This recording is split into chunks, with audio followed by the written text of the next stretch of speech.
There are roughly 400 million pigeons on this planet. To put that number in perspective, that is more than the entire population of the United States, Canada, and Australia combined. In New York City alone, an estimated 1 million feral pigeons roost on window ledges, waddle across subway platforms, and nest inside the steel skeletons of bridges that took decades to build. London has a comparable number. So does Mumbai, so does Istanbul, so does Mexico City.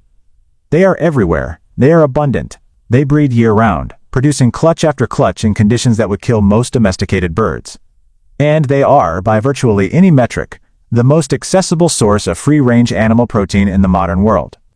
A single adult pigeon yields roughly 170 grams of dressed meat, about the same as a generous chicken breast. The meat is rich in iron, high in protein, loaded with B vitamins, and lower in fat than the dark meat of a comparable chicken. It requires no farm, no feedlot, no refrigerated truck, and no slaughterhouse. The birds are already there. They are practically walking into your kitchen. And almost nobody in the Western world eats them. That was not always the case. For most of recorded history, the pigeon was not a pest. It was a prized food animal, one of the very first birds ever domesticated, and for thousands of years it sat at the center of human agriculture, religion, economics, and warfare. Then, roughly 80 years ago, that relationship collapsed. One of humanity's oldest and most reliable protein sources became a creature that most people would not touch with a gloved hand. So what happened between 3000 BCE and now was not a discovery about disease. It was not a scientific finding about contamination. It was something far stranger, and far more revealing about how human beings decide what counts as food. It was 4500 BCE, and the rock dove, Columba livia, was living exactly the way it had for millions of years. The species is a cliff dweller by nature, native to the coastal regions of the Mediterranean, North Africa, and Western Asia. In the wild, it nests on rocky ledges, inside cave mouths, and along the vertical faces of sea cliffs. It feeds on seeds and grain.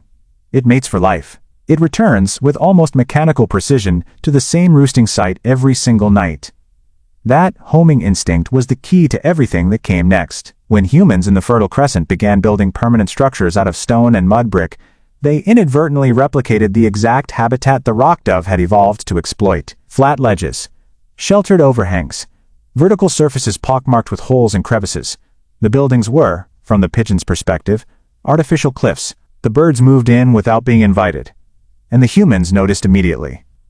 Archaeological evidence from Neolithic sites in modern-day Iraq, Turkey, and Iran shows pigeon bones mixed with the refuse of human meals dating back over 6,000 years. But the formal domestication of the bird, the deliberate keeping and breeding of pigeons for food, appears to have begun even earlier. Genetic research published in 2012 by Michael Shapiro and colleagues at the University of Utah, working with DNA from over 350 pigeon breeds, confirmed that all domestic pigeon varieties descend from the wild rock dove, and that the domestication event likely occurred in the eastern Mediterranean or Western Asia. The pigeon was among the first wave of domesticated animals, alongside the dog, the goat, and the sheep. The Sumerians kept pigeons, so did the Persians. So did the inhabitants of the Indus Valley. But it was the Egyptians who turned pigeon farming into an agricultural system so sophisticated that its architecture still stands today. Across the Nile Delta and the farmlands of Upper Egypt, the Egyptians built towering mud brick structures called pigeon houses. Some of these towers reached 15 meters in height, roughly the equivalent of a modern 5-story building. The interior walls were lined with hundreds of individual clay nesting pots, each sized perfectly for a breeding pair. A single large pigeon house could hold 3,000 to 5,000 breeding pairs simultaneously, producing a continuous supply of squab, eggs, and a third product that was arguably even more valuable than the meat: pigeon droppings. The guano collected from Egyptian pigeon towers was one of the most potent organic fertilizers available in the ancient world. Rich in nitrogen, phosphorus, and potassium, pigeon droppings were applied directly to the agricultural fields lining the Nile.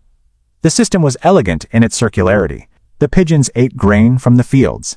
Their waste fertilized the soil that grew the grain. Their young fed the farmers who tended the fields. Every component reinforced every other component, a closed-loop food system operating at scale more than 4,000 years before anyone coined the term sustainable agriculture. Hamam-mashi, stuffed pigeon, remains one of Egypt's most iconic dishes today. The recipe has survived in recognizable form for over 2 millennia. The birds are stuffed with seasoned rice or frika, a roasted green wheat, then roasted whole and served with the crisp skin intact. In Cairo alone, pigeon towers still operate on rooftops across the city, and families raise birds for consumption using techniques that a farmer from the time of Ramesses II would immediately recognize. If you are finding this interesting and you want to understand more about the hidden stories behind the foods and animals we take for granted, subscribe right now. This channel covers topics like this every single week, and the next video goes somewhere even more unexpected. The Egyptians were not alone in their enthusiasm for pigeon. The Romans took the concept and scaled it with their characteristic obsession for efficiency and control. Roman columbaria, and the word itself comes from columba, the Latin word for pigeon, were purpose-built breeding facilities where thousands of birds were kept in individual nesting compartments carved directly into walls. The Roman agricultural writer Lucius Junius Moderatus Columella, writing in the 1st century CE in his 12-volume work De Re Rustica, described pigeon houses holding up to 5,000 birds and laid out detailed protocols for feeding regimens, selective breeding, and fattening techniques designed to produce the plumpest, most flavorful squab for the tables of senators and patricians. Roman physicians prescribed pigeon broth for the ill. Pigeon blood was used in folk remedies. The birds were offered as sacrifices at temples, and because of their extraordinary homing ability, they were simultaneously employed as message carriers for the military. The pigeon was a dual-purpose animal that could feed an empire and carry its secrets. No other domesticated bird offered both. When the Roman Empire fractured and medieval Europe emerged from the rubble, the pigeon did not lose its status. If anything, it gained a new dimension: power. In medieval England, the right to build and maintain a dovecote, the English term for a pigeon house, was a privilege restricted by law to the lord of the manor, the church, and the landed gentry. A single dovecote could house 500 to 1,000 nesting pairs, and those birds fed on the grain growing in the surrounding tenant fields. The tenant farmers could not touch the pigeons. They could not destroy the dovecotes. They could not shoo the birds away from their crops. They could not even collect the droppings for their own fields. The pigeons were, functionally, a living tax that the poor paid to the rich in the form of consumed grain. This decision seemed small at the time. It was not. The arrangement bred resentment that simmered for centuries. And when that resentment finally erupted, the pigeon was caught in the blast. In 1789, when French peasants stormed the estates of the aristocracy during the opening months of the French Revolution, they did not limit themselves to burning documents and tearing down gates. They demolished the pigeon towers. Specifically, deliberately. The destruction of dovecotes became one of the first symbolic acts of the Revolution, appearing in the Cahiers des Doléances, the formal lists of grievances submitted to the king, alongside demands for tax reform and political representation. The right of the lord to keep pigeons that fed on peasant grain was listed as a specific injustice requiring abolition. But here is the detail that everyone misses. The peasants who destroyed those dovecotes did not stop eating pigeon. They simply wanted the right to raise their own. Pigeon remained a staple protein across rural France for another 100 years. And in French cuisine today, pigeon, served as squab, still appears on the tasting menus of 3-star Michelin restaurants in Paris, Lyon, and Bordeaux. The bird is typically harvested at 28 days old, before it has ever flown, when the meat is at its most tender and the flavor at its most delicate. A single portion of roasted squab at a fine dining establishment in Paris sells for 40 to 60 euros. That is roughly 45 to 65 US dollars for a bird that, in a different context, on a different continent, most people would cross the street to avoid stepping near. The gap between the squab on a white tablecloth in a Parisian restaurant and the pigeon on a park bench in a Midwestern American city is where the entire story pivots. But before the pigeon became a pest, it had one more chapter of glory. And that chapter involved a man whose most important scientific work depended almost entirely on the bird. Charles Darwin kept pigeons, not casually, obsessively. Beginning in 1855, 4 years before he published On the Origin of Species, Darwin constructed an elaborate pigeon loft at his estate in Down, Kent, and began acquiring and breeding dozens of fancy pigeon varieties. Fantails, powders, tumblers, Jacobins, barbs, carriers. He attended pigeon shows. He joined pigeon fancier clubs. He corresponded with breeders across England. He dissected birds, measured their skulls, weighed their organs, and cataloged their feathers with the meticulous detail of a man who knew he was looking at the key to his most dangerous idea. Darwin needed the pigeon because the pigeon provided the single most compelling demonstration of artificial selection available in the natural world. The differences between pigeon breeds are astonishing. A fantail pigeon has 30 to 40 tail feathers fanned in a perfect semicircle. A standard rock dove has 12. A pouter pigeon can inflate its crop to the size of a grapefruit. A tumbler pigeon performs backward somersaults in mid-flight. And yet every single one of these wildly divergent forms descends from the same wild ancestor, the rock dove, modified through selective breeding by human hands over a few thousand years. If human breeders could produce that kind of variation in a few centuries, Darwin argued, then natural selection operating over millions of years could produce the entire diversity of life on Earth. The pigeon was not just an illustration in his argument, it was the foundation. Without the pigeon, on the origin of species would have been a much harder case to make. Darwin understood something about pigeons that the modern world has forgotten. These are not simple animals. They are the product of one of the longest, most intimate relationships between a human civilization and a bird species in the entire history of domestication. But that intimacy was about to end. This is where the story takes a turn nobody expected. The 19th century also saw the pigeon elevated to a status that would, ironically, begin to separate it from the dinner table, the messenger pigeon.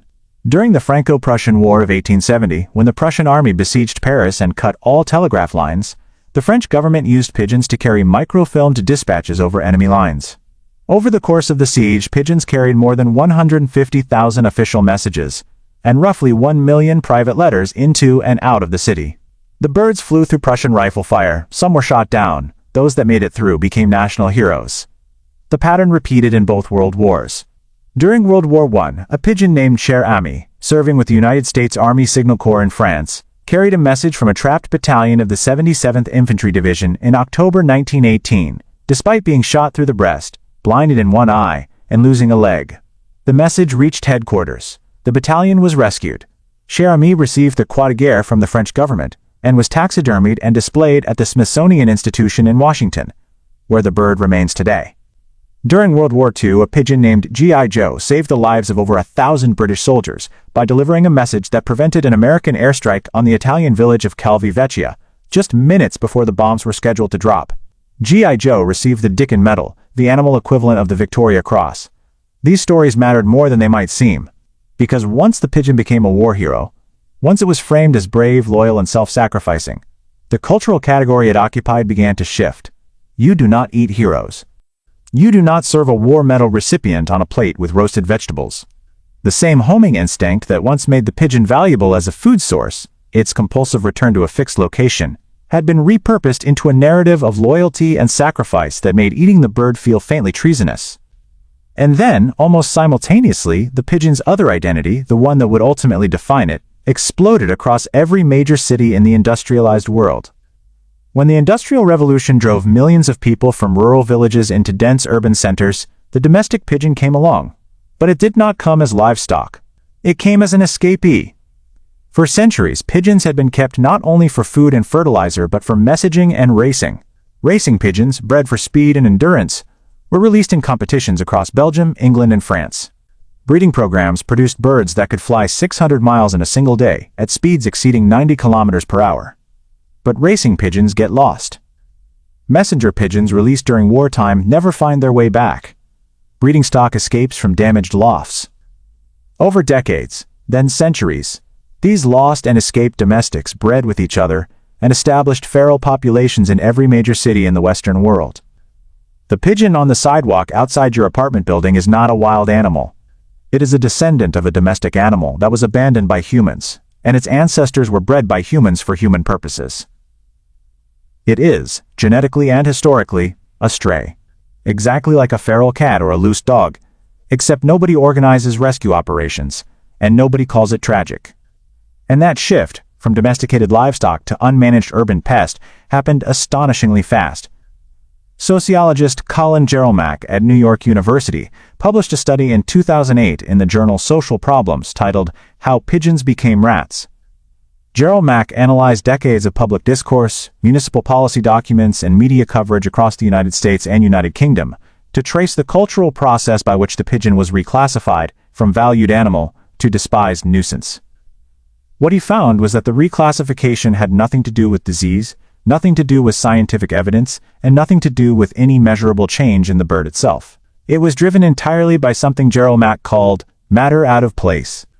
The concept is borrowed from anthropologist Mary Douglas, who argued in her 1966 book Purity and Danger that human categories of dirty and clean are not based on objective contamination, but on whether a thing is located where social norms say it should be. Shoes are not dirty when they are on the shoe rack. They become dirty when they are on the kitchen table. The material has not changed. The context has. Pigeons, Gerald argued, became dirty when they violated the spatial boundaries that modern urban societies draw between nature and city. Animals in cities are tolerated when they stay in the zones designated for them. Dogs on leashes, cats behind windows, squirrels in parks.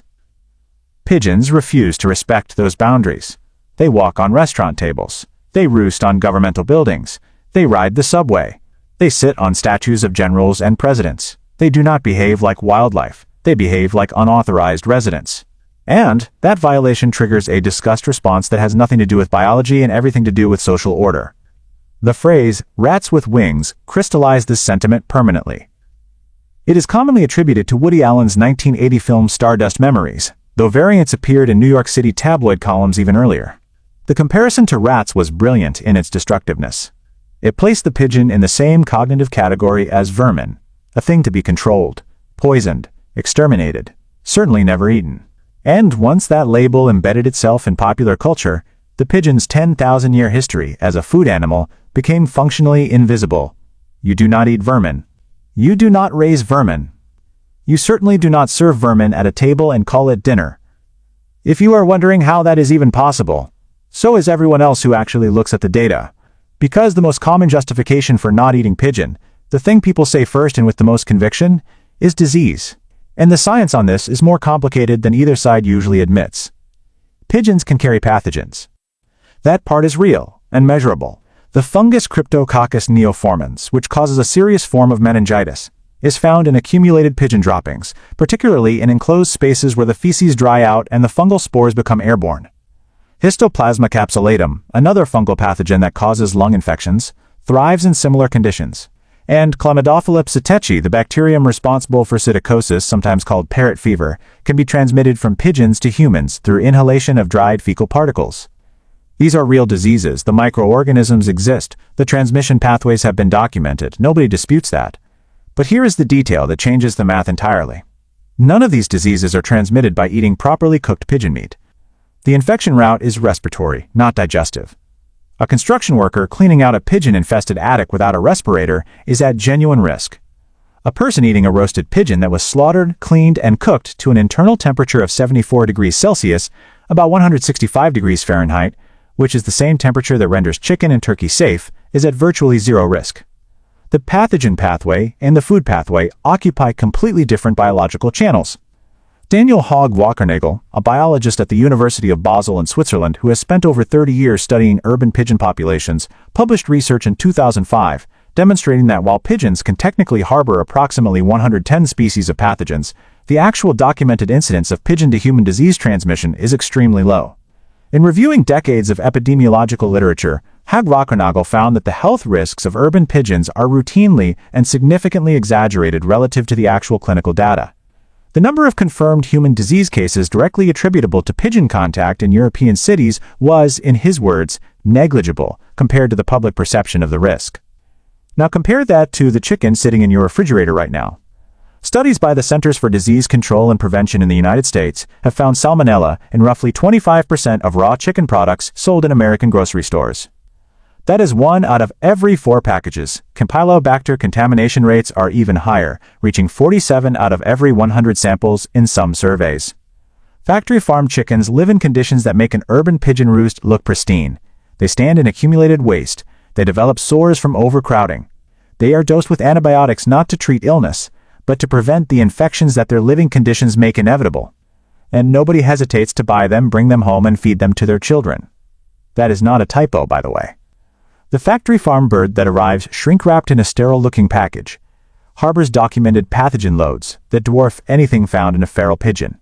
The difference is that the chicken comes with a brand name, a sell-by date, and a cultural narrative that says it is food. The pigeon comes with a reputation manufactured by 70 years of tabloid headlines and a single Woody Allen joke. If that comparison is making you uncomfortable, it should, because it exposes the core irrationality at the heart of the pigeon taboo. The objection is not scientific. It is aesthetic, it is cultural, and it is very, very recent. If you want to understand why that cultural shift happened, keep watching. And if you are enjoying the kind of analysis that actually digs into why the world works the way it does, hit subscribe before you forget.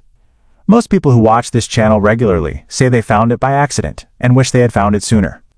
So if disease does not explain the abandonment of pigeon as food, and nutrition does not explain it either, since pigeon meat is demonstrably superior to chicken in iron content, protein density, and overall flavor profile according to virtually every professional chef who has prepared both birds, then what does explain it? The answer is a story about chickens and money, and the most successful industrial takeover of a food category in human history. In the 1920s and 1930s, chicken was a luxury item in the United States. A whole roasted chicken for Sunday dinner was a special occasion, something most families could afford only once or twice a month. The phrase, "a chicken in every pot," was used as a presidential campaign aspiration by Herbert Hoover in 1928, precisely because it was a promise of prosperity, not a description of daily life. Chicken was expensive because chicken farming was small-scale, seasonal, and inefficient. Then came vertical integration. Beginning in the 1940s, companies like Tyson Foods and Purdue Farms developed a production model in which a single corporation controlled every stage of the supply chain, from breeding the parent stock to hatching the eggs, to growing the feed, to raising the birds, to slaughtering, processing, packaging, and distributing the final product. The birds themselves were selectively bred with ruthless efficiency. A modern commercial broiler chicken reaches slaughter weight in approximately 42 days, just 6 weeks from egg to grocery shelf. In 1925, the same process took 16 weeks. The growth rate has been engineered to a speed that the bird's own skeleton can barely support. Many modern broilers develop leg deformities because their muscle mass outpaces their bone development. The result was a price collapse of historic proportions. Between 1935 and 1995, the inflation-adjusted cost of chicken in the United States fell by over 60%. Chicken went from a luxury to the single cheapest animal protein available to the American consumer, cheaper than beef, cheaper than pork, cheaper even than dried beans on a per gram of protein basis when purchased at industrial scale. By the year 2000, the average American was eating over 36 kilograms of chicken per year, roughly 80 pounds, which is approximately 6 times what the average American consumed in 1930. Pigeons could not survive that kind of economic assault. A squab reaches ideal market weight at 28 days, which sounds competitive until you examine the reproductive math. A pigeon hen lays only 2 eggs per clutch and can produce, at maximum, 12 to 16 squabs per year under ideal managed breeding conditions. A single commercial broiler hen in a modern facility can, through controlled hatching cycles, contribute to the production of over 150 market-ready birds annually. The ratio is devastating. For every squab a pigeon produces, a chicken operation produces 10. The squab producers of California, one of the last major commercial pigeon farming operations in the United States, currently produces approximately 1.5 million squab per year. That number sounds substantial until you compare it to the roughly 9.2 billion chickens slaughtered annually in the United States alone. The entire American squab industry's yearly output would feed the country's chicken demand for about 14 minutes. Less than a quarter of an hour. Then it would be gone. The economics killed pigeon farming in the West. Not because pigeon was inferior food, because chicken became impossibly cheap. And once chicken dominated the market, the entire infrastructure that had supported pigeon as food, the dovecotes, the breeding programs, the processing facilities, the culinary traditions, the distribution networks, all of it withered and disappeared. Within 2 generations, the knowledge of how to raise, slaughter, and prepare pigeon vanished from the collective memory of most Western cultures. By the time a modern American consumer might think about eating pigeon, there is nowhere to buy one, nobody to teach them how to cook it, and an entire cultural apparatus telling them the idea is disgusting. But this was not just about pigeon anymore. The collapse of pigeon as food was part of a much larger transformation in how human beings relate to the animals they consume. In Egypt, pigeon never stopped being food, not for a single generation.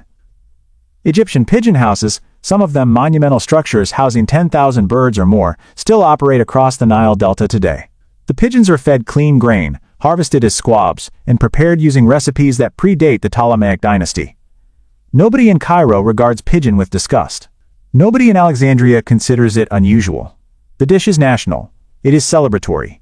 It is served at weddings and family gatherings with the same pride that an American family might bring to a Thanksgiving turkey. In Morocco, pigeon is the central ingredient in Bastilla, one of the country's most revered dishes, and a candidate for UNESCO Intangible Cultural Heritage status. The bird is slow-cooked with almonds, cinnamon, saffron, and egg, then wrapped in layers of translucent warqa pastry and dusted with powdered sugar.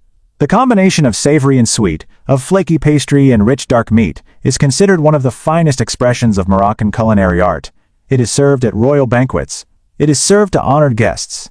The idea that the bird is unclean would be genuinely baffling to a Moroccan chef. In China, particularly in Guangdong province, roasted pigeon is a ubiquitous restaurant dish.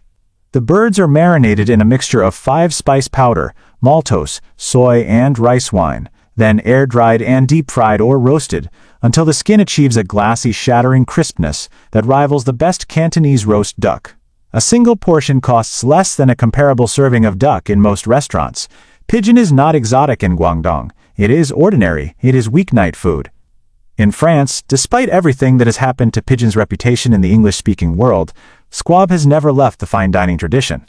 Chefs like Alain Ducasse, Guy Savoy, and Anne-Sophie Pic feature pigeon on their tasting menus. The birds are sourced from dedicated farms in Bresse in the southwest, the same regions famous for the AOC-certified Bresse chicken, itself one of the most expensive poultry products in the world. A properly raised Bresse pigeon is treated with the same attention to breed purity, diet control, and geographic certification as a wheel of Parmigiano Reggiano or a bottle of champagne. The pattern is remarkably consistent. In every culture where pigeon consumption remained connected to a living culinary tradition, where the knowledge of how to raise, slaughter, and prepare the bird was passed down without interruption, the pigeon is still eaten. The disgust is absent. The rats with wings narrative never penetrated. The bird is simply food. Where the tradition was broken, where industrialization and urbanization severed the link between the domestic pigeon and the dinner table, the bird became invisible as protein and visible only as pest. The cultural memory of pigeon as food was erased within a single generation, not gradually, completely. Courtney Humphreys, a science journalist and author of Superdove, How the Pigeon Took Manhattan and the World, published in 2008, described this erasure with striking clarity. The feral pigeon, she wrote, is a mirror of human civilization. It thrives where we thrive. It eats what we discard. It lives in the structures we build. And our discomfort with it reflects our discomfort with the messier, more uncomfortable aspects of our own urban existence. The pigeon does not disgust us because it is dirty. It disgusts us because it reminds us that our cities are. And there is a class dimension to this disgust that almost nobody discusses openly. When pigeon was restricted to the aristocracy, when only the lord of the manor could keep a dovecote and only the wealthy could serve squab at their table, the bird was a delicacy. The moment it became abundant and associated with poverty, with the unwashed masses of industrial cities, it became trash food. Then it became not food at all. The same trajectory, almost step for step, played out with lobster. In colonial New England, lobster was so abundant and so cheap that it was considered fit only for the lowest social classes. Servants in wealthy households had contract clauses, legally binding provisions, limiting how many times per week they could be served lobster. Prisoners in some coastal jails ate lobster so frequently that feeding it to inmates was eventually classified as cruel and unusual treatment. The crustacean was not rare. It was not special. It was the protein of last resort. Then overharvesting, pollution, and the destruction of coastal habitats reduced lobster populations. Suddenly the supply dropped. And with the drop in supply came a rise in price. With the rise in price came a change in perception. Lobster went from prison food to luxury in less than a century. The animal did not change. The supply did. And with the supply, the entire cultural narrative flipped. The parallel with oysters in New York City is even more direct. In the 1800s, the oyster beds of New York Harbor were so vast and so productive that oysters were sold from street carts for pennies. They were working-class food. They were everywhere. Then the harbor was polluted, the beds were destroyed, and the sudden scarcity turned the oyster into one of the most expensive appetizers in American dining. The pigeon is still waiting for its version of that flip, and there are small, scattered signs that it might eventually come. If the way you are thinking about food is starting to shift right now, that is exactly what this channel is designed to do. Hit subscribe so the algorithm keeps showing you this content. Next week, the topic is something that sits in your kitchen right now and has a history just as strange as this one. In 2012, a design collective in London launched what they called the Pigeon Door Project. The premise was deliberately provocative. Feral pigeons were caught in the city, placed in clean enclosures, and fed a controlled diet of organic grain for 2 weeks to flush any urban contaminants from their systems. The birds were then humanely slaughtered, prepared by professional chefs, and served at a public tasting event. The reaction was exactly what you would expect. Some participants recoiled. Others tried the meat and described it as rich, gamey, surprisingly tender, and comparable in texture and depth of flavor to wild duck. The organizers were explicit about their intent. The exercise was not designed to solve urban food insecurity. It was designed to expose the irrationality of the taboo. And by most accounts, it succeeded. The mere act of presenting the bird as food in a clean, professional context was enough to override decades of disgust conditioning in many of the participants. In the United States, a small but growing movement of urban homesteaders has begun raising pigeons for meat on rooftops and in backyard lofts. The breeds used are not the feral birds from the park. They are utility breeds developed specifically for meat production. The king pigeon, the Texan pioneer, the French mondaine. These are large, heavy-bodied birds that can weigh over 900 grams, roughly 2 pounds, nearly twice the size of a typical feral pigeon. A breeding pair of utility pigeons can produce 12 to 16 squabs per year, with minimal input. The birds require less space than chickens, produce significantly less noise, generate less waste per kilogram of body weight, and can be legally kept in dense urban environments where zoning ordinances prohibit traditional poultry. For people interested in food sovereignty, in producing their own animal protein without dependence on industrial supply chains, the pigeon is an almost ideal animal. It self-regulates its breeding cycle. It requires no artificial lighting, no hormones, and no antibiotics. It forages efficiently, supplementing its diet with whatever it finds in the environment. And unlike the modern commercial broiler chicken, which has been so aggressively selected for rapid growth that many birds cannot walk properly by the time they reach slaughter weight, the pigeon remains, genetically, the animal it was 5,000 years ago. It is healthy, it is functional, and it can fly. Then there is the environmental angle, which almost nobody thinks about, but which makes the pigeon paradox even more absurd. New York City spends an estimated $5 million per year on pigeon control and deterrence. That money funds spike strips on building ledges, netting over bridge structures, chemical repellents in subway stations, and contracted pest management services. London spends comparable amounts. So does Paris. So does Tokyo. The global expenditure on pigeon management in major cities runs into hundreds of millions of dollars annually, all directed at suppressing the population of an animal that was specifically bred to live alongside humans, and that converts waste food into dense, nutritious protein. Meanwhile, the carbon footprint of industrial chicken farming is substantial and growing. The production of a single kilogram of factory-farmed chicken generates an estimated 6.9 kilograms of carbon dioxide equivalent, accounting for feed production, transport, housing, slaughter, and refrigeration. Pigeon farming at a small urban scale generates a fraction of that. The birds eat less. They require no climate-controlled barns. They produce fertilizer as a byproduct. And in a feral urban context, they are already consuming food waste that would otherwise contribute to landfill methane emissions. The math is almost comically lopsided. We spend millions of dollars exterminating a food animal that feeds itself on our garbage, while simultaneously spending billions of dollars raising a different food animal in conditions that require antibiotics, generate pollution, and produce meat that is statistically more likely to make us sick. Nobody is arguing that cities should round up feral pigeons and serve them in school cafeterias. The practical barriers are real. Feral urban pigeons eat unpredictable diets that can include lead paint chips, rodenticide, and other toxic contaminants. Their meat would need to be tested and their diet controlled before any responsible food use. But the fact remains that the species itself, Columba livia, is a proven, tested, 10,000-year-old food animal that produces excellent meat, requires minimal resources, and exists in numbers that dwarf most commercial livestock operations. The barrier is not practical. The barrier is not medical. The barrier is a story that humans told themselves roughly 80 years ago. A story about dirt, about class, about the difference between a building ledge and a farmyard, between a park bench and a dinner table. A story so powerful that it overwrote 10 millennia of agricultural history in a single generation, and convinced billions of people that an animal their great-grandparents ate with pride was too disgusting to touch. There is something unsettling about how quickly a cultural narrative can erase something that fundamental. 10,000 years of domestication, 5,000 years of organized agriculture, 1,000 years of aristocratic privilege, a century of military heroism, entire civilizations that rose with the pigeon tower as a central piece of their food infrastructure. And all of it, every bit of it, made invisible by the collision of cheap industrial chicken, the expansion of concrete cities, and a single dismissive phrase from a movie that most people born after 1990 have never even seen. The rock dove did not change, not in its biology, not in its behavior, not in its nutritional value. It is the same bird it was when Egyptian farmers built 15-meter mud brick towers along the banks of the Nile to house it. The same bird Roman senators fattened in carved marble nesting walls for state banquets. The same bird that French revolutionaries freed from aristocratic dovecotes, not to liberate it, but to claim it for their own tables. The same bird that carried military dispatches through gunfire and earned medals for bravery from grateful governments.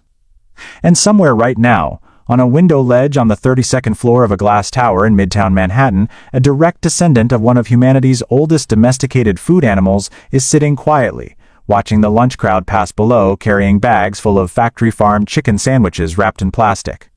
It does not know that its ancestors fed pharaohs along the Nile. It does not know that its relatives still headline wedding feasts in Fez and Cairo and Guangzhou. It does not know that the meat beneath its iridescent feathers is higher in iron, richer in flavor, and lower in fat than the bird those office workers are eating. It just knows that nobody is looking at it. The real question is not why we stopped eating pigeon. The real question is, what else we have abandoned? What other perfectly good, perfectly rational, perfectly tested pieces of human knowledge we have thrown away, simply because the story changed, and nobody bothered to check whether the facts did too. If you made it to the end, you are not a casual viewer. You are someone who actually wants to understand the world below the surface, where the real forces operate. Subscribe now. Click the video on screen. I will see you in the next one.